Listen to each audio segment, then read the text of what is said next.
നമുക്ക് നിധിയുടെ സുധീഷിന്റെ വരാൻ പോകുന്ന ആഴ്ചയിലെ നല്ലൊരു കഥ കേട്ടാലോ? അപ്പൊ എല്ലാ ദിവസവും ഉച്ചയ്ക്ക് നിധിയുടെ സുധീഷിന്റെ പിറ്റേ ദിവസത്തെ വിശേഷങ്ങളൊക്കെ ചാനലിനകത്ത് അപ്ലോഡ് ചെയ്യുന്നുണ്ട് കേട്ടോ.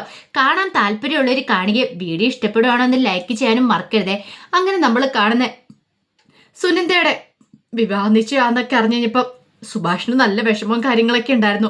സുഭാഷിന്റെ വിഷമം കണ്ടു കഴിഞ്ഞപ്പം മറ്റുള്ളവർക്ക് സഹിച്ചില്ല. അങ്ങനെ വിവാഹ നിശ്ചയത്തിന്റെ അന്ന് സുഭാഷ് വിഷമിച്ചിരിക്കുന്ന കണ്ടപ്പം സുധീഷ് പോയി നികേഷിനോടൊക്കെ പറഞ്ഞു, കണ്ടില്ലേ സുഭാഷേണ് നല്ല സങ്കടം ഉണ്ടെന്ന് പറഞ്ഞു. പിന്നീട് സുഭാഷിനെ അവർ പോയി ആശ്വസിപ്പിക്കാൻ ശ്രമിക്കുന്നുണ്ട്. ആ സമയം സുഭാഷ് പറഞ്ഞു, എനിക്ക് നല്ല പേടിയുണ്ട്.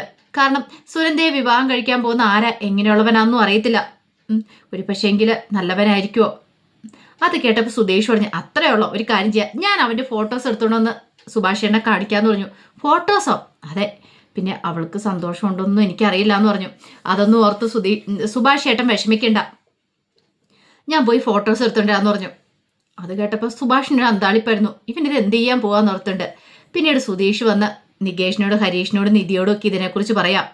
അപ്പോഴേക്കും നികേഷ് ചോദിച്ചു, അല്ല ചേട്ടൻ അങ്ങോട്ട് ചെന്നിട്ടുണ്ടെങ്കിൽ അവര് അതിനെ അടുത്തേക്ക് പോലും അടുപ്പിക്കുമെന്ന് ചോദിച്ചു. അതൊക്കെ നീ കണ്ടോ? ഈ സുധീഷ് ആരാ നിനക്കൊന്നും അറിയത്തില്ല എന്ന് പറഞ്ഞു. അങ്ങനെ സുധീഷ് എന്ത് ചെയ്തു, നേരെ സുനന്ദയുടെ വീട്ടിലേക്ക് പോവുകയാണ്. വെറുതെ അല്ല പോകുന്നത്, ഒരു മാസ്ക് ഒക്കെ വെച്ച് ഹെയർ സ്റ്റൈലൊക്കെ മാറ്റി ഒരു സ്പെക്സ് ഒക്കെ വെച്ച് കണ്ടാൽ തിരിച്ചറിയാത്ത വിധത്തിലാണ് പോകുന്നത്. ഒരു കാരണവശാലും അവർക്ക് സംശയമൊന്നും തോന്നാൻ പാടില്ല. ആ സമയം സുഭാഷ് വിഷമിച്ചിരിക്കുക. അപ്പോഴേക്കും നികേഷ് പറഞ്ഞു, അല്ല സുഭാഷേന്റെ വിഷമം കണ്ടിട്ട് പാവം സങ്കടം തോന്നുന്നുണ്ട്. ഹരീഷ് പറഞ്ഞു, വിശക്കാനും തുടങ്ങി, ഒരു കാര്യം ചെയ്യാം, നമുക്ക് തന്നെ ആഹാരം ഉണ്ടാക്കാമെന്ന് നിധി പറഞ്ഞു. നമുക്കോ? അതെ, നമുക്ക് ബിരിയാണി ഉണ്ടാക്കാന്ന് പറഞ്ഞു. അല്ല ബിരിയാണി ഉണ്ടാക്കാനതിന് നിധി അടുത്തേക്ക് അറിയാവുന്ന ചോദിച്ചു. നമുക്ക് നെറ്റ് നോക്കി അതൊക്കെ നോക്കാം, ചെയ്യാന്നേ, കുറച്ച് കാര്യങ്ങളൊക്കെ ഇപ്പം ഞാൻ സുഭാഷേനൊപ്പം ചേർന്നൊന്ന് പഠിച്ചിട്ടുണ്ടെന്ന് പറഞ്ഞു.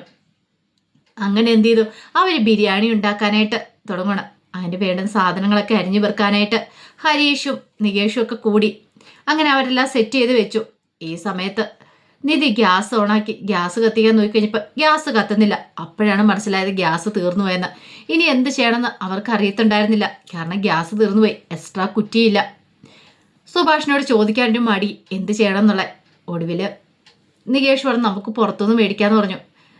അങ്ങനെ മേടിക്കാന്ന് പറഞ്ഞാൽ കുറച്ച് ചിക്കനൊക്കെ ഉണ്ടായിരുന്നു, അത് വെക്കാനായിട്ട് ഒരു ഫ്രിഡ്ജും കാര്യങ്ങളൊന്നും ഇല്ല. അപ്പം ഇനി എന്ത് ചെയ്യും, അത് വേസ്റ്റായി പോകുമല്ലോ പുറത്തുനിന്ന് വാങ്ങിച്ചിട്ടുണ്ടെങ്കിൽ. അപ്പം ഗ്യാസും ഇല്ലാത്തതുകൊണ്ട് അത് ഉണ്ടാക്കാനും പറ്റില്ല. ആകെപ്പാടെ കൺഫ്യൂഷനായിരുന്നു. ആ സമയത്ത് സുധീഷ് നേരെ സുനിതയുടെ വീട്ടിലേക്ക് വന്നു.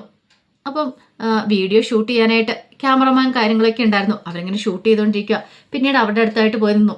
അപ്പോൾ അയാൾ ചോദിച്ചു, അല്ല ചേട്ടൻ എന്താന്നൊക്കെ ചോദിക്കണം. പെണ്ണിൻ്റെ വീട്ടിലുള്ളതാണോ ചെറുക്കൻ്റെ വീട്ടിലുള്ളതാണോ എന്നൊക്കെ ചോദിക്കുമ്പോഴത്തേനും പറഞ്ഞു, അതെ ഞാൻ പെണ്ണിൻ്റെ വീട്ടിൽ കൂടെ ഉള്ളതെന്നൊക്കെ പറഞ്ഞു. ഇങ്ങനെ സുധീഷ് നിൽക്കുക. ആ സമയത്ത് ഗംഗാറിനകത്ത് കണ്ടു, നല്ല പരിചയമുണ്ടല്ലോ ഇവനെ കണ്ട്. അപ്പോഴേക്കും ഗംഗാധരൻ്റെ അടുത്തേക്ക് തന്നെ വന്നു. അല്ല അവൻ ആരാ പോയി നിൽക്കുന്നത്, ഒരു നല്ല പരിചയമുണ്ടല്ലോ, അതാ എനിക്ക് മനസ്സിലാത്ത. ഓ ചിലപ്പോൾ ക്യാമറമാൻ്റെ കൂടെ ഉള്ളതാണെന്ന് തോന്നിയെന്ന് പറഞ്ഞു. ശരിക്കും അങ്ങനെ തോന്നിപ്പിക്കാൻ വേണ്ടിയിട്ടാണ് സുധീഷ് ആ കൂടെ പോയി നിന്നത്. കുറച്ച് കഴിഞ്ഞപ്പോഴത്തേനും ലളിതയും കൂടെ വന്നു. ലളിതയ്ക്ക് സംശയമായി. അപ്പോഴേക്കും ഗംഗാധരൻ പറഞ്ഞു, അതാ ക്യാമറമാൻ്റെ കൂടെ ഉള്ളതെന്ന് പറഞ്ഞു. അല്ല അവൻ എന്തിനാ ഈ മാസ്ക് ഒക്കെ വെച്ച് കണ്ണടയൊക്കെ വെച്ചിരിക്കുന്നത്? അത് ചിലപ്പം ഈ ഫോട്ടോഷൂട്ടൊക്കെ നടത്തുമല്ലേ, ആ സമയത്ത് ലൈറ്റിൻ്റെ പ്രകാശമൊക്കെ കണ്ണിലേക്ക് വരുമല്ലോ, അപ്പം അതുകൊണ്ടായിരിക്കും എന്ന് പറഞ്ഞു. ഓ അങ്ങനെയാണല്ലേ. ലളിതയ്ക്കും പിന്നെ സംശയമൊന്നും തോന്നിയില്ല.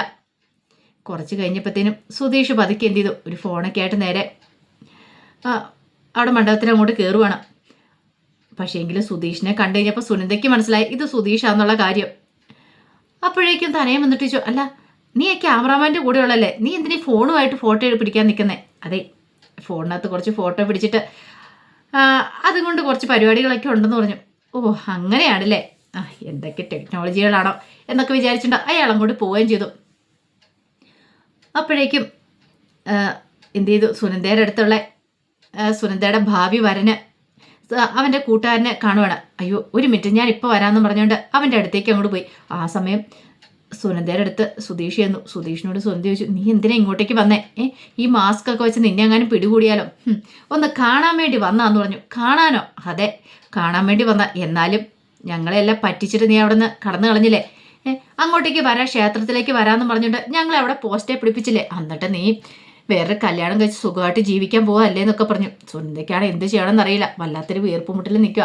അപ്പോഴേക്കും ഭാവി വരനകത്ത് അവരുടെ അടുത്തേക്ക് വരുവാണ്. അങ്ങനെ അവർ രണ്ടുപേരും കൂടെ ചേർന്ന് നിന്ന് കഴിഞ്ഞപ്പോഴത്തേനും സുധീഷ് പറഞ്ഞു അതെ ഒരു ഫോട്ടോ എടുക്കട്ടെ എന്ന് പറഞ്ഞു. അങ്ങനെ ഫോണിനകത്ത് 2-3 ഫോട്ടോസും കാര്യങ്ങളൊക്കെ എടുക്കണം. എന്നിട്ട് ഒന്നും അറിയത്തില്ലാത്ത മട്ടില് പോരുകയും ചെയ്തു. ആ സമയത്ത് സുഭാഷ് നിധിയുടെയൊക്കെ അടുത്തേക്ക് വന്നു. എന്താ ഇതെന്ത് പറ്റി എന്ന് ചോദിച്ചു. അത് പിന്നെ ഗ്യാസ് തീർന്നെന്ന് പറയാം. ഓ അതാണോ കാര്യം, ഞാൻ മറന്നുപോയി. ഇന്ന് ഞായറാഴ്ചയും കൂടെ അല്ലേ, ഗ്യാസ് ഇനി എടുക്കാൻ പറ്റില്ല, നാളെ ഗ്യാസ് കിട്ടത്തുള്ളൂ എന്ന് പറഞ്ഞു. അല്ല ഇനിയിപ്പോൾ എന്ത് ചെയ്യും സുഭാഷ് ഏട്ടാന്ന് ചോദിച്ചു. ഒരു കാര്യം ചെയ്യാം, പുറത്ത് വെച്ച് ഞാൻ ഉണ്ടായിക്കളാം, കുറച്ച് വിറകും കാര്യങ്ങളൊക്കെ ഉണ്ടെന്ന് പറഞ്ഞു. നിധി പറഞ്ഞു അങ്ങനെയുണ്ട് കാര്യം ചെയ്യാം, ഞങ്ങൾ ഉണ്ടായിക്കളാന്ന് പറഞ്ഞു. ഏയ് വേണ്ട, നിങ്ങൾക്ക് അതിനെക്കുറിച്ചൊന്നും അറിയത്തില്ലല്ലോ, ഞാൻ തന്നെ തയ്യാറാക്കാന്ന് പറഞ്ഞു. അങ്ങനെ എന്ത് ചെയ്തു, സുഭാഷ് തന്നെ ബിരിയാണിയൊക്കെ ഉണ്ടാക്കുകയാണ് പുറത്ത് വെച്ച് തന്നെ. ഈ സമയത്ത് ഭാസ്കരൻ സുനന്ദയുടെ വീണ്ടും എന്നോട് വരുന്നേ. ഭാസ്കരനെ കണ്ടു കഴിഞ്ഞപ്പത്തിന് അവരൊക്കെ ഞെട്ടിപ്പോയി. ദൈവമേ, ഭാസ്കരൻ വല്ല പ്രശ്നം ഉണ്ടാക്കുമോ എന്നൊരു ചിന്തയൊക്കെ മനസ്സിലുണ്ട്. പക്ഷെ ഭാസ്കരൻ അങ്ങോട്ടേക്ക് നോക്കിയെന്ന് മാത്രമേ ഉള്ളൂ, അല്ലാതെ പ്രശ്നം ഉണ്ടാക്കാനൊന്നും പോയില്ല. പിന്നീട് ഭാസ്കരൻ നേരെ ചായക്കടയിലേക്ക് വരുവാണ്. അപ്പോഴാണ് അവിടെ വെച്ച ബ്രോക്കറെ കാണുന്നത്. അങ്ങനെ ബ്രോക്കറോട് സംസാരിക്കുന്ന സമയത്ത് ഭാസ്കരൻ പറഞ്ഞു, എൻ്റെ മോനൊരു പെണ്ണിനെ കൊണ്ടുവരാന്ന് പറഞ്ഞു, കുറെ കാലമായാലും നീ പറ്റിച്ചു കിടക്കുന്നേ, ഇതുവരെയായിട്ട് തന്നെ ഒരു പെണ്ണിനെ കൊണ്ടുവരാത്തതെന്ന് ചോദിച്ചു.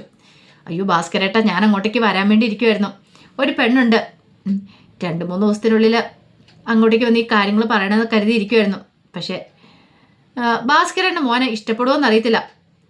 ഇത് കേട്ടപ്പോൾ ഭാസ്കരൻ പറഞ്ഞു, നീ ആദ്യം ആലോചന കൊണ്ടുപോവാ, ഞാൻ കൊണ്ടുവരാം, ഒരു കാര്യം ചെയ്യാം, ഞാൻ വന്ന് കാര്യങ്ങളൊക്കെ സംസാരിക്കാമെന്ന് പറഞ്ഞു. ഭാസ്കരൻ പറഞ്ഞു അറിയാലോ, വെറുതെ ഊടായ്പ കേസുമായിട്ട് അങ്ങോട്ടേക്ക് വന്നേക്കരുത്.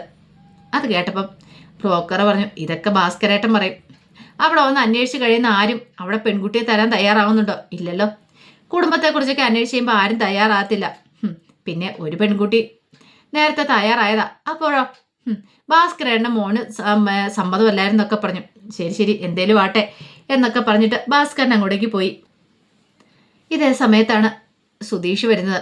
അങ്ങനെ സുധീഷ് വന്നിട്ട് ആ ഫോട്ടോസൊക്കെ കാണിക്കുകയാണ്. നികേഷിനെ ഹരീഷിനെ ഒക്കെ നോക്കടാന്നൊക്കെ പറഞ്ഞിട്ട്, ഇതിനേക്കാളും 100 വീതം നമ്മുടെ ചേട്ടൻ തന്നെയാന്ന് പറഞ്ഞു. അങ്ങനെ ഒടുവിൽ സുഭാഷിനെ കാണിച്ചു. സുഭാഷിന് എന്തോ ഫോട്ടോ കണ്ടു കഴിഞ്ഞപ്പോൾ ഒരു സമാധാനമൊക്കെ ആയി. കാരണം സുനന്ദ അവരും കൂടെ നിൽക്കുന്ന കണ്ടു കഴിഞ്ഞപ്പോഴത്തേനും. പിന്നീട് സുനന്ദയുടെ കാര്യം പറഞ്ഞു കഴിഞ്ഞപ്പോഴത്തേനും സുഭാഷ് പറഞ്ഞു, അവൾക്ക് നല്ലൊരു ജീവിതം കിട്ടിയാൽ മതി, എനിക്കത് മാത്രം ആഗ്രഹമുള്ളെന്ന് പറഞ്ഞു. ഇത് കേട്ടപ്പം സുധീഷ് പറഞ്ഞു, ഇപ്പം ചേട്ടൻ്റെ സമാധാനമായല്ലോ, ചെക്കൻ്റെ ഫോട്ടോ കണ്ടല്ലോ എന്നൊക്കെ പറഞ്ഞു. അത് കേട്ടപ്പോൾ സുഭാഷ് പറഞ്ഞു, എനിക്കിപ്പോൾ സമാധാനമായെന്ന് പറഞ്ഞു. സുഭാഷിന് അങ്ങനെയൊക്കെയാണ് സുഭാഷിൻ്റെ മനസ്സിലെ ചിന്ത. തനിക്ക് എന്ത് സംഭവിച്ചാലും കുഴപ്പമില്ല, താൻ സ്നേഹിക്കുന്നവർക്കൊന്നും സംഭവിക്കരുതെന്നൊരു ചിന്ത. സുനിതയ്ക്ക് നല്ലൊരു ജീവിതം കിട്ടണമെന്ന് ആഗ്രഹം ഉണ്ടായിരുന്നുള്ളൂ. അതിനുശേഷം സുഭാഷ് ബിരിയാണിയൊക്കെ നല്ല രീതിയിൽ ഉണ്ടാക്കി അവർക്ക് കൊടുക്കുകയാണ്. എല്ലാവർക്കും ഭയങ്കര ഇഷ്ടമായി, നല്ല രീതിയിലുള്ള ബിരിയാണിയായിരുന്നു. അങ്ങനെ രാത്രിയായി കഴിഞ്ഞപ്പോഴത്തേനും സുധീഷ് സംസാരിച്ചിരിക്കുകയാണ്. അപ്പം സുഭാഷിനോട് സുധീഷ് ചോദിച്ചു, അല്ല ചേട്ടന് വിഷമമൊന്നുമില്ലേ? എന്തിന്? അല്ല അത് പിന്നെ സുനന്ദയുടെ വിവാഹം, അതെനിക്ക് വിധിച്ചിട്ടുള്ള പെണ്ണല്ലടാ, അതുകൊണ്ട് പിന്നെ ഞാൻ അതിനെക്കുറിച്ച് ടെൻഷൻ അടിച്ചിട്ട് കാര്യമില്ല, അവൾക്ക് നല്ലൊരു ബന്ധം കിട്ടിയില്ല, ഞാനിപ്പോൾ സന്തോഷിക്കുന്നുള്ളെന്നൊക്കെ പറഞ്ഞു. അത് കേട്ടതും സുധീഷിന് അത്ര വിശ്വാസം വന്നില്ല. കാരണം സുഭാഷേട്ടൻ്റെ മനസ്സിൽ വിഷമമുണ്ട്, എന്നാലും സാരമില്ല, പാവം നല്ലൊരു ബന്ധം സുഭാഷേട്ടൻ കിട്ടുമെന്നൊരു ചിന്തയായിരുന്നു സുധീഷിൻ്റെ മനസ്സിൽ. ആ സമയത്താണ് സുധീഷിൻ്റെ ഫോണിലേക്കൊരു കോള് വരുന്നത്. അപ്പോൾ സുധീഷ് ആ ഫോണിൽ അറ്റൻഡ് ചെയ്തുകൊണ്ട് സംസാരിച്ചുകൊണ്ടിരിക്കുകയാണ്. ഇത്തിരി കഴിഞ്ഞപ്പോഴത്തേനും സുഭാഷ് പറഞ്ഞു, എടാ ഞാൻ എന്നാൽ പോയി കിടക്കട്ടെ എന്നൊക്കെ പറയണം. അല്ല സുഭാഷേട്ടൻ എന്താ ധൃതി ഉണ്ടോയെന്ന് ചോദിച്ചു. ഒന്നുമില്ല. അപ്പോഴേക്ക് സുഭാഷിന് ഫോൺ ബെല്ലടിച്ചു. നോക്കിക്കഴിഞ്ഞപ്പോൾ കോഫി ഷോപ്പിൽ വന്ന പെണ്ണാണ്. എടാ ഇതാ പെണ്ണാന്ന് തോന്നിയെന്ന് പറഞ്ഞ് വിളിക്കണേ. അവളോ? ഇങ്ങനെ ആരാൻ പറഞ്ഞു. കോൾ എടുക്കണ്ടെന്ന് പറഞ്ഞു. പക്ഷേ സുധീഷ് കോൾ എടുത്തു. സുധീഷ് കോൾ എടുത്തിട്ട് സുഭാഷായിട്ട് സംസാരിക്കുകയാണ്. പിന്നീട് കുറേ സമയം സംസാരിച്ചു. സുഭാഷ് പറഞ്ഞു വേണ്ടാന്നൊക്കെ പറയുന്നുണ്ട്. സുധീഷ് ആണെങ്കിലോ നല്ല രീതിയിൽ സംസാരിച്ചു. അപ്പോൾ ആ പെങ്കൊച്ചു ചോദിച്ചു, അല്ല കോഫി ഷോപ്പിൽ വന്നപ്പോൾ ചേട്ടൻ ഇങ്ങനെയൊന്നും ആയിരുന്നല്ലോ, ഇങ്ങനെയൊന്നും സംസാരിക്കുന്നില്ലായിരുന്നല്ലോ? പിന്നെന്താ? അതെ അപ്പോഴെനിക്ക് വല്ലാത്തൊരു ടെൻഷൻ കാര്യങ്ങളൊക്കെ ആയിരുന്നു, ആദ്യമായിട്ട് നിന്നെ കണ്ടതിൻ്റെ. ഇപ്പോഴെനിക്ക് ആ ടെൻഷനൊക്കെ മാറിയെന്ന് പറഞ്ഞു. എനിക്ക് സുഭാഷ് ചേട്ടനെ കാണുന്നുണ്ട്, ഒന്നുകൂടെ നമുക്ക് തമ്മിലൊന്ന് മീറ്റ് ചെയ്യാന്നൊക്കെ പറഞ്ഞു. ശരിയെന്നും പറഞ്ഞിട്ട് സുധീഷ് കോള് കട്ട് ചെയ്തു. ഒടുവിൽ സുഭാഷ് ചീത്ത പറഞ്ഞു, നിനക്കിത് എന്തിൻ്റെ കേടായിരുന്നു? നമ്മൾ ആ ആലോചന വേണ്ടെന്ന് വെച്ചല്ലേ, എന്നാലും വെറുതെ ഇരിക്കട്ടെന്നേ. എടാ ഇനിയെങ്കിലും നിന്റെ ഈ സ്വഭാവം ഒന്ന് മാറ്റണമെന്ന് പറഞ്ഞു. എന്ത് മാറ്റാനായിട്ട്? അതെ തൽക്കാലത്തേക്ക് ഞാൻ ഈ സ്വഭാവം ഒന്നും മാറ്റുന്നില്ല എന്നൊക്കെ പറഞ്ഞു. പിന്നീട് പിറ്റേ ദിവസമായി കഴിഞ്ഞപ്പോഴത്തേനും സാന്ദ്ര പതുക്കെ അലമാരിക്കകത്തുനിന്ന് നിധിയുടെ ആധാർ കാർഡൊക്കെ എടുത്ത് അത് നിധിക്ക് അയക്കാനായിട്ട് തുടങ്ങുന്ന സമയത്ത് സാന്ദ്രയുടെ ഫോണിൻ്റെ ചാർജ് തീർന്നു. ഇനി എന്ത് ചെയ്യും? പെട്ടെന്ന് സാന്ദ്ര അതുമായിട്ട് നേരെ മുറിയിലേക്ക് പോവാണ്. അപ്പോഴേക്കും അരുൺ ഇത് കണ്ടു. ഇവളെന്തോ കള്ളത്തരം കാണിക്കുന്നുണ്ടല്ലോ എന്ന് അരുൺ വിചാരിച്ചു. അരുൺ അവിടെ പതുങ്ങിയിരുന്നു. സാന്ദ്ര പോയി മൊബൈലിൽ കുത്തിയിട്ടിട്ട് ആ ആധാർ കാർഡ് എടുത്ത് അതിൻ്റെ നമ്പർ അവിടെ ഒരു പേപ്പർ എഴുതി വെക്കുകയാണ്. ഈ നമ്പർ അവൾക്ക് കിട്ടിയാലും മതി, ഇത് വെച്ച് അവൾക്ക് ആധാർ കാർഡ് എടുക്കാൻ പറ്റും. അങ്ങനെ എന്ത് ചെയ്തു, ആ ആധാർ കാർഡ് തിരിച്ചു കൊണ്ട് വെക്കാൻ തുടങ്ങുമ്പോഴത്തേന് അരുൺ അങ്ങോട്ട് വന്നു. അരുൺ വന്നിട്ട് എന്താന്ന് ചോദിച്ചു. ഒന്നുമില്ലാന്ന് പറഞ്ഞു. അല്ല എന്ത് പറ്റുന്നു, നിന്റെ മുഖമൊക്കെ വല്ലായിരിക്കണേ. ഒന്നുമില്ല അരുണേട്ടാന്ന് പറഞ്ഞു. അങ്ങനെ എന്ത് ചെയ്തു, അരുണിനോട് ഒന്നുമില്ല എന്നൊക്കെ പറഞ്ഞിട്ട് അവൾ അങ്ങോട്ടേക്ക് ഇറങ്ങി പോവുകയാണ്. ഈ സമയത്ത് അരുണും പോയി ആ പേപ്പർ നോക്കി അവിടെ ഇരിക്കുന്ന പേപ്പർ നോക്കി കഴിഞ്ഞപ്പോൾ ഒരു നമ്പർ എഴുതി വെച്ചിരിക്കുന്നു. ഇതേത് നമ്പരാ, ഒന്നും മനസ്സിലാവുന്നില്ലോ. പെട്ടെന്നാണ് അന്നു ആ ബോധം ഉണ്ടാകുന്നത്. ഇത് നിധിയുടെ ആധാർ നമ്പരാന്നാ തോന്നേ. 12 അക്കം ഉണ്ടായിരുന്നു. അപ്പോൾ അത് തന്നെ ആയിരിക്കും എന്നൊരു ചിന്ത മനസ്സിലേക്ക് വന്നു. ഓഹോ, അപ്പം അങ്ങനെയാണ് കാര്യങ്ങൾ. കുറച്ച് കഴിഞ്ഞപ്പോഴത്തേനും സാന്ദ്ര അങ്ങോട്ട് വന്നു. സാന്ദ്ര വന്ന് ഫോണൊക്കെ ഓണാക്കിയിട്ട് ആ നമ്പർ എന്ത് ചെയ്തു, നിധിയുടെ ഫോണിലേക്ക് അയച്ചു കൊടുക്കുകയാണ്. പക്ഷേങ്കിൽ അതിനകത്തൊരു ട്വിസ്റ്റ് സംഭവിച്ചിട്ടുണ്ടായിരുന്നു. അതൊട്ട് സാന്ദ്ര അറിഞ്ഞതുമില്ല. പിന്നീട് ആധാർ നമ്പർ കിട്ടിക്കഴിഞ്ഞപ്പോൾ നിധിക്ക് ഭയങ്കര സന്തോഷമായി. നിധി സന്തോഷത്തോട് കൂടിയിട്ട് സുധീഷിൻ്റെ അടുത്തേക്കുന്നു. എന്നിട്ട് എൻ്റെ ആധാർ നമ്പർ കിട്ടിയെന്ന് പറയണം. ആധാർ നമ്പരോ? അതെ, ഇത് വെച്ചിട്ട് ഇനി എനിക്ക് ആധാർ കാർഡ് എടുക്കാൻ പറ്റൂ. രക്ഷപ്പെട്ടു. ഇതില്ലാത്തതിൻ്റെ പേരിൽ എത്ര നാളായി ഞാൻ ടെൻഷൻ അടിക്കുന്നത്. എന്തൊക്കെ പ്രശ്നങ്ങളായിരുന്നു. സുധീഷിന് ഭയങ്കര ടെൻഷനായി. കാരണം എങ്ങനെയെങ്കിലും നിധി ഒന്ന് കയ്യിലെടുക്കാമെന്ന് വിചാരിച്ചുകൊണ്ടിരുന്ന ആ സമയത്താണ് ഇങ്ങനെ ഒരു പ്രശ്നം ഉണ്ടാകുന്നത്. ഇനി എന്ത് ചെയ്യുന്നോർത്ത് ആകെപ്പാടെ ടെൻഷനായി. വേണ്ടിയിരുന്നില്ല എന്നൊരു ചിന്ത. ഒടുവിൽ നിധി ആധാർ നമ്പർ വെച്ച് ആധാർ കാർഡ് എടുക്കാൻ പോകുമ്പോൾ സുധീഷ് പറഞ്ഞു ഞാനും കൂടെ വരാമെന്ന് പറഞ്ഞു. വേണ്ട, ഞാൻ തന്നെ പോയിക്കോളാം. നിനക്ക് കൃത്യമായിട്ട് ഷോപ്പും കാര്യങ്ങളൊന്നും അറിയത്തില്ലോ, ഞാനും കൂടെ വരാമെന്ന് പറഞ്ഞു. അങ്ങനെ സുധീഷും കൂടെ പോയി. സുധീഷിന് ഭയങ്കര ടെൻഷനായിരുന്നു. അങ്ങനെ ആധാർ കാർഡ് എടുക്കാനായിട്ട് പോയിട്ട് ആധാർ നമ്പരൊക്കെ കൊടുക്കുകയാണ്. നമ്പർ കൊടുത്തു കഴിഞ്ഞപ്പോഴത്തേനും പുള്ളിക്കാരൻ പറഞ്ഞു അതെ, ഒരു OTP വരും, അതൊന്ന് പറഞ്ഞുതരാൻ പറയണം. OTPയോ? അതെ, ആധാർ കൊടുത്ത സമയത്ത് ഒരു നമ്പർ രജിസ്റ്റർ ചെയ്തിട്ടുണ്ടായിരിക്കുമല്ലോ, അതിനകത്തേക്ക് ഒരു OTP വരുമെന്ന് പറഞ്ഞു. പെട്ടുപോയി. കാരണം നിധി ആ നമ്പർ നേരത്തെ കളഞ്ഞിട്ടുണ്ടായിരുന്നു. ഇപ്പം നിധിയുടെ കയ്യിലിരിക്കുന്ന വേറെ നമ്പരാ. അതോ നികേഷ് എടുത്തു കൊടുത്ത നമ്പർ വേണം, നികേഷിൻ്റെ പേരിലുള്ള സിമ്മുമാണ്. അപ്പോഴേക്കും നിധി പറഞ്ഞു അത് പിന്നെ ആ നമ്പർ കയ്യിലില്ലാന്ന് പറഞ്ഞു. ആ നമ്പർ കയ്യിലുണ്ടായിട്ടോ കാര്യമുള്ളൂ, അല്ലാതെ ഇതും വിളിച്ചിട്ട് കാര്യമില്ലാന്ന് പറഞ്ഞു. ഒടിയിൽ അവർക്ക് എന്ത് ചെയ്യണമെന്ന് അറിയത്തില്ല. സുധീഷിന് ഭയങ്കര സന്തോഷമായി. രക്ഷപ്പെട്ടു. ഇതെങ്ങാനും ഇവൾക്ക് കിട്ടിയായിരുന്നെങ്കിൽ ഇവള് തൻ്റെ അടുത്തുനിന്ന് പോയേനം. അങ്ങനെ പോയിട്ടുണ്ട് തനിക്ക് സഹിക്കാൻ പറ്റില്ലെന്ന് സുധീഷിനറിയാം. അങ്ങനെ അവരവിടെ നിന്ന് ഇറങ്ങുവാണ്. എന്ത് ചെയ്യണമെന്ന് അറിയില്ലായിരുന്നു നിധിക്ക്. ഈ സമയത്ത് ഒരു OTP സാന്ദ്രയുടെ ഫോൺ നമ്പറിലേക്ക് വരുവാണ്. സാന്ദ്ര എടുത്തത് എന്തായിരിക്കും? അപ്പോഴേക്കും അരുൺ ചോദിച്ചു എന്താണ് നീ ഫോണിനകത്ത് നോക്കുന്നത്? അല്ല, ഞാൻ ആധാർ ഡൗൺലോഡ് ചെയ്തൊന്നുമില്ലോ, പിന്നെ എൻ്റെ ഫോണിനകത്തേക്ക് ഒരു OTP വന്നിട്ടുണ്ടല്ലോ ആധാറിൻ്റെ, ഇതെന്താന്ന് ചോദിച്ചു. അപ്പോഴേക്കും അരുൺ പറഞ്ഞു നീ ഒന്നുകൂടെ ശരിക്കും ആലോചിച്ച് നോക്കിയേ. ഇല്ല അരുണേട്ടാന്ന് പറഞ്ഞു. എടി, നീ ഇവിടെ ഒരു പേപ്പറിനകത്ത് നമ്പർ എഴുതി വെച്ചിട്ടുണ്ടായിരുന്നല്ലോ, അതാരുടെ ആയിരുന്നു? അല്ല, അത് പിന്നെ നിധിയുടെ നമ്പർ നീ എഴുതി വെച്ചിട്ടുണ്ടായിരുന്നില്ലേ? എനിക്കത് മനസ്സിലായിരുന്നു. നിധിക്ക് ആധാർ നമ്പർ എടുത്ത് കൊടുക്കാനുള്ള പരിപാടിയാണ്. ഞാൻ എന്ത് ചെയ്തു, അത് മാറ്റിയിട്ട് നിന്റെ നമ്പർ ആ പേപ്പർ എഴുതി വെച്ചു. നീ നിന്റെ നമ്പർ അവൾക്ക് അയച്ചു കൊടുത്തേന്ന് പറഞ്ഞു. അതുകൊണ്ടാണ് നിന്റെ ഫോണിലേക്ക് OTP വന്നതെന്ന്. എന്ത് ചെയ്യണമെന്ന് അറിയില്ലായിരുന്നു സാന്ദ്രയ്ക്ക്. അരുൺ പറഞ്ഞു ഇത്രയും ഞങ്ങൾ പറഞ്ഞിട്ട് നിനക്ക് അനുസരിക്കാൻ പറ്റില്ലല്ലേ? എടി, ഞങ്ങൾക്കാർക്കും അവളോടിപ്പോൾ സ്നേഹമില്ല. അവൾക്ക് ആധാർ കാർഡൊക്കെ എടുത്തു കൊടുത്ത് അവളെ രക്ഷപ്പെടുത്താനാണ് നിന്റെ ശ്രമമില്ല. അത് ഈ ജന്മത്തിൽ നടക്കില്ല എന്നൊക്കെ പറഞ്ഞ് കുറേ ചീത്ത പറഞ്ഞു. സാന്ദ്രയ്ക്കാണ് സങ്കടമായിപ്പോയി. ഇങ്ങനെ അരുണൊരു ചതിയുന്ന സാന്ദ്ര ഒരിക്കലും പ്രതീക്ഷിച്ചിട്ടുണ്ടായിരുന്നില്ല. പിന്നീട് എന്ത് ചെയ്തു, ബ്രോക്കർ സുധീഷിനെയൊക്കെ കാണുന്നുണ്ട്. അങ്ങനെ സുധീഷിനെ കണ്ടിഞ്ഞ് കാര്യങ്ങളൊക്കെ പറയണം. ഒരാലോചന വന്നിട്ടുണ്ടെന്ന്. അത് കണ്ടിപ്പോൾ സുധീഷ് പറഞ്ഞു നിങ്ങൾ കൊണ്ടിരുന്ന ആലോചന ഒന്നും നടക്കുന്നില്ലല്ലോ. പിന്നെ ആര് പറഞ്ഞു? ഇതിന് മുമ്പത്തെ ആലോചന നല്ല പെൺകുട്ടിയായിരുന്നു, സുഭാഷിനെ ഇഷ്ടപ്പെടുകയും ചെയ്താ. പക്ഷെ സുഭാഷ് അല്ലേ വേണ്ടെന്ന് വെച്ചെന്ന് ചോദിച്ചു. ഏട്ടൻ വേണ്ടെന്ന് വെച്ചു, അതിന് കാരണം എന്താ? അത് പിന്നെ കാരണം ഉണ്ടെന്ന് പറയണേ. കാരണം എന്താ? അത് അവിടെ പോയി നിൽക്കണമെന്ന് പറഞ്ഞു, അല്ലെങ്കിൽ വേറെ വീടെടുത്ത് താമസിക്കണമെന്ന് പറഞ്ഞു. അതുകൊണ്ടാണ് സുഭാഷ് വേണ്ടെന്ന് വെച്ചെന്ന് പറഞ്ഞു. അത് കേട്ട് കഴിഞ്ഞപ്പോൾ ഭയങ്കര ടെൻഷനായി അവർക്ക്. അങ്ങനെയായിരുന്നു? അതെ, ഇവിടെ വന്നൊരു പെൺകുട്ടി താമസിക്കുമോ? ഞാൻ നോക്കിയിട്ട് സുഭാഷിനൊരു കല്യാണം നടക്കണമെങ്കിൽ ഇങ്ങനെയൊക്കെ വേറെ മാറി താമസിച്ചാലേ നടക്കുള്ളൂ, അല്ലാതെ ഈ വീട്ടിലേക്ക് ഒരു പെണ്ണുവന്ന് താമസിക്കുമോ തോന്നില്ല. അവനൊരു നല്ല ആലോചന വരണമെങ്കിൽ നിങ്ങൾ അങ്ങനെയൊക്കെ നോക്കണം. പിന്നെ ഈ വീട്ടുകാർക്ക് ഇപ്പോഴും താല്പര്യമാണ്. ആ പെൺകുട്ടിയുടെ കല്യാണമൊന്നും കഴിഞ്ഞിട്ടില്ല, ഞാൻ വേണേ ഒന്ന് സംസാരിച്ച് നോക്കാം. അവർക്ക് താല്പര്യമുണ്ട്, സുഭാഷ് മാറി താമസിച്ചാൽ മതി എന്നൊക്കെ പറഞ്ഞു. പിന്നീട് അവർ ആലോചിക്കുകയാണ്. സുഭാഷിനോട് പറഞ്ഞൊന്നുമില്ല. സുധീഷും നികേഷും എല്ലാവരും കൂടെ ആലോചിക്കുകയാണ്. ഒരു കാര്യം ചെയ്യാം, നമുക്ക് അവിടെ ഒന്ന് പോയി നോക്കിയാലോ, അവരോട് കണ്ട് സംസാരിച്ചാലോ എന്നൊക്കെ ചോദിക്കുകയാണ്. ഒടുവിൽ സുധീഷും നിധിയും കൂടെ ആ വീട്ടിൽ ചെന്ന് അവരുടെ അച്ഛനോടും അമ്മയോടും പെണ്ണിനോടൊക്കെ സംസാരിച്ചു. കവിത എന്നായിരുന്നു ആ പെണ്ണിൻ്റെ പേര്. സംസാരിച്ച് കഴിഞ്ഞപ്പോൾ കവിത പറഞ്ഞു എനിക്ക് ആ വീട്ടിൽ താമസിക്കാൻ താല്പര്യമില്ല, പക്ഷേങ്കിൽ വേറൊരു വീടെടുക്കുവാണെങ്കിൽ സുഭാഷേനോടൊപ്പം ഞാൻ താമസിച്ചോളാം, എനിക്ക് സുഭാഷേനെ ഇഷ്ടമാണെന്ന് പറഞ്ഞു. അങ്ങനെ അവർ വീട്ടിലേക്ക് വന്ന് നികേഷിനോടും ഹരീഷിനോടും കാര്യങ്ങൾ പറയണം. നികേഷിന് ഭയങ്കര വിഷമമായിരുന്നു. വേണ്ട, സുഭാഷേണ്ണ ഈ വീട് വിട്ട് പോകണ്ടെന്നൊക്കെ പറഞ്ഞു. പക്ഷേങ്കിൽ ബാക്കി എല്ലാവരും നിർബന്ധിച്ചു. എടാ, നമ്മൾ നമ്മുടെ കാര്യം മാത്രം നോക്കിയിട്ട് കാര്യമില്ല, സുഭാഷേൻ്റെ ജീവിതത്തെക്കുറിച്ചും കൂടി ചിന്തിക്കണ്ടേ. പാവം, നമ്മൾക്ക് വേണ്ടിയിട്ട് സുഭാഷേൻ്റെ ജീവിതം കളഞ്ഞുകൊണ്ടിരിക്കുക, അത് പാടില്ല എന്നൊക്കെ പറഞ്ഞു. ഒടുവിൽ ഒരു വിധത്തിൽ നികേഷിനെ കൂടെ സമ്മതിപ്പിക്കുകയാണ്. പക്ഷെ സുഭാഷിനോട് ഇതിനെക്കുറിച്ച് പറഞ്ഞു പോലും ഇല്ല. അതിനുശേഷം ഭാസ്കറിൻ്റെ അടുത്തേക്ക് നിധി എന്നിട്ട് ഈ കാര്യം പറയാണ്. സുഭാഷേൻ്റെ ഒരു ആലോചന, മുമ്പ് പോയി കണ്ട ആലോചന എന്നൊക്കെ പറഞ്ഞു. അത് കേട്ട് കഴിഞ്ഞപ്പോൾ ഭാസ്കരൻ പറഞ്ഞു, അത് അവർക്ക് ഈ ബന്ധത്തിന് താല്പര്യമില്ലെന്നല്ലേ പറഞ്ഞേ. താല്പര്യമുണ്ട്, കാര്യം ഇതാണ്, സുഭാഷ് ഏട്ടൻ വേറെ താമസിക്കണമെന്ന് പറഞ്ഞു. അതിനെന്താ, അവൻ മാറി താമസിച്ചോട്ടെ. അല്ല, അപ്പം അച്ഛന് വിഷമമില്ലെന്ന് ചോദിച്ചു. എന്തിനാ വിഷമിക്കുന്നേ, അവൻ മാറി താമസിക്കട്ടെ.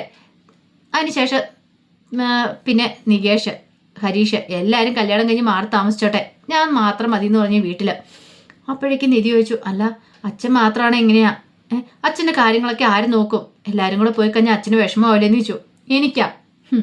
എനിക്കൊരു വിഷമാവില്ല, ഞാൻ വേറെ കല്യാണം കഴിക്കും, അവൾ എൻ്റെ കാര്യങ്ങളൊക്കെ നോക്കിക്കോളും, നിനക്കറിയാലോ എന്ന് ചോദിച്ചു. അത് കേട്ടപ്പോൾ നിധി ഒന്ന് ഞെട്ടി. വേറെ കല്യാണം കഴിക്കാനോ? അതെ, എല്ലാവരും പോയി കഴിയുമ്പോൾ എന്നെ നോക്കാൻ ആരെങ്കിലും വേണ്ടേ, അപ്പം ഞാൻ വേറെ കല്യാണം കഴിക്കുമെന്ന് പറഞ്ഞു.